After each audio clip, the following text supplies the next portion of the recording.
The Maya, living in the rainforests, practiced what we call slash and burn agriculture. Cutting down a swath of forest, they then would burn the felled trees and plants and use it for fertilizer, and then cultivate the plot. Nutrients in the forest would get used up very quickly by this method. Slash and burn agriculture was also very labor intensive. Modern day farmers in Guatemala who use this method today work some 190 days a year. The land would become infertile within 4 years, so it took much land to support a family.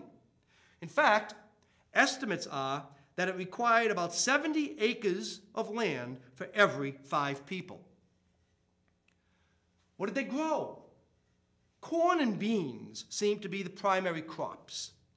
Corn was 70% of the Maya diet, as deduced by isotopic analysis of ancient skeletons. The Maya also kept domestic animals. The dog, the turkey, a type of Muscovy duck, and a stingless bee was used for honey. Meat was scarce, and venison was mainly food for the elite. Again, maize, or maize production, was the central economic activity.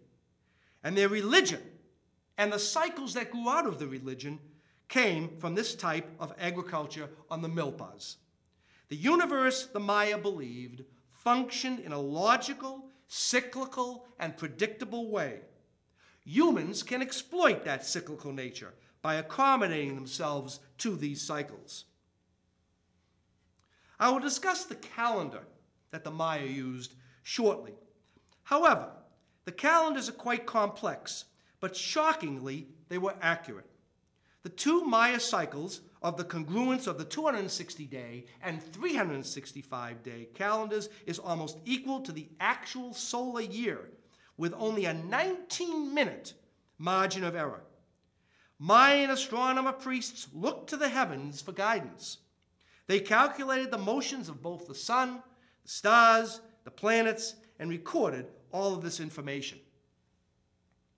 In cities, ceremonial buildings were aligned with compass directions, north, south, east, and west.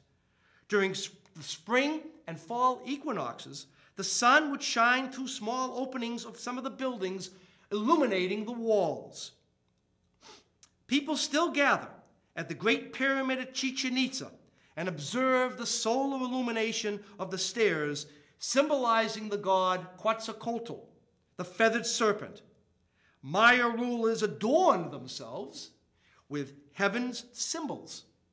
Receiving a mandate from heaven, they would have clothing designed with a jaguar, whose spots represented the many stars in the universe. Symbols representing Venus, day, night, and even the sky were important to the Maya. Each 52-year period signaled the renewed possibility that the world would be destroyed. Humans were required to help defeat the evil gods, and human sacrifice was one way to do that. The Maya calendar dates from the 1st century BC. So precise, but yet confusing, calendars used 20-day months and had 2 calendar years: the 260 sacred round, or the Tzolk'in, and the 360-day vague year, or what they call the Haab, H-A-A-B. They coincided every 52 years, almost if you could picture 2 cogs, 2 gears meshing, and eventually after 52 years they would meet together. Every 52 years was called a bundle, similar to our century. The linking of the 2 calendars equaled a total of 18,980 days. This period was feared by the Maya as a time when the sky might fall. Many a ruler used certain dates in auspicious ways, like coronations. The Maya even believed that birthdays determined one's fate for life. I believe the Maya purposely constructed a complex calendar so that the priests could themselves read the forecasts, and they could solely make the decisions. Two final points about the calendar.